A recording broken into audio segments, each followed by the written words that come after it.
আওয়ামী লীগ সরকারের রোষানলে পড়ে টানা প্রায় ৫ বছর দেশের বাইরে থাকতে হয়েছে জনপ্রিয় ইসলামী আলোচক ড মিজানুর রহমান আজহারীকে। অবশেষে শেখ হাসিনার পতনের পর গত ২৬ ডিসেম্বর নিরাপদে দেশে পৌঁছান তিনি।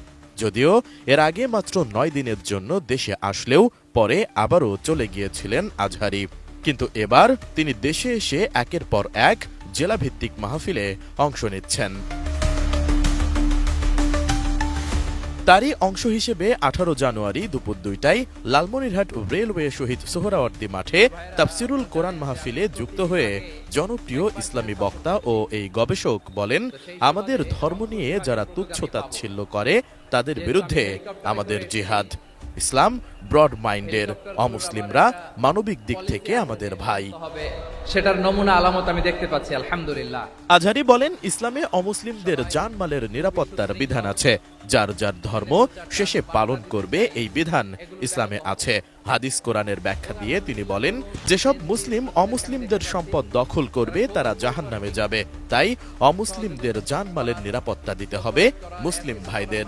আবহমান কাল থেকে আমরা মুসলিম, হিন্দু, বৌদ্ধ, খ্রিস্টান, পাহাড়ি, নৃগোষ্ঠী মিলেমিশে একাকার, আমরা সবাই মিলে বাংলাদেশ। আওয়াজ করে বলেন ঠিক কিনা? মাহফিলে তিনি ইসলামের আলোকে শান্তিপূর্ণ সহাবস্থান ও সাম্প্রতিক সম্প্রীতির বিষয়ে আলোচনা করেন। তিনি বলেন, আবহমানকাল থেকে বাংলাদেশে সাম্প্রতিক সম্প্রীতি। আমরা মুসলিম, হিন্দু, বৌদ্ধ ও খ্রিস্টান সব মিলিয়ে বাংলাদেশ। আমাদের সাম্প্রতিক সম্প্রীতি, ভালোবাসা, সৌহার্দ্যপূর্ণ আচরণ, বোঝাপড়া অনেক মজবুত। আমাদের এই সম্পর্কের মধ্যে মাঝে মধ্যে ফাটল ধরাতে চাই। আমরা যে সুখে আছি, শান্তিতে আছি, অনেকের ভালো লাগে না।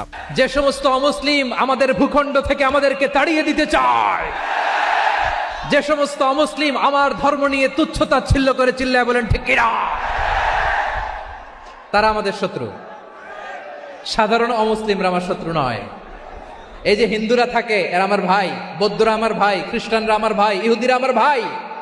তারা দিনই ভাই নয়, তারা মায়ের পেটের ভাই নয়, তারা মানবিক দিক থেকে ভাই। ও মানুষ, আমিও মানুষ। ইসলাম মানুষকে সম্মান করে, চিল্লায় বলো ঠিক কিনা। আজহারী আরো বলেন, বাংলাদেশের ইতিহাসে হিন্দু মুসলিম দাঙ্গা নেই। আমরা ভাই ভাই। কিছু দুষ্ট লোক আছে, তারা আমাদের সম্পর্কের মধ্যে ফাটল ধরাতে চায়, মাঝে মধ্যে ঝগড়া লাগাতে চায়। পত্রপত্রিকায় দেখা যায় বিভিন্ন ধর্মীয় উপাসনালয়ে হামলা চালানো হয়। এগুলো রাজনৈতিক উদ্দেশ্য প্রণোদিত।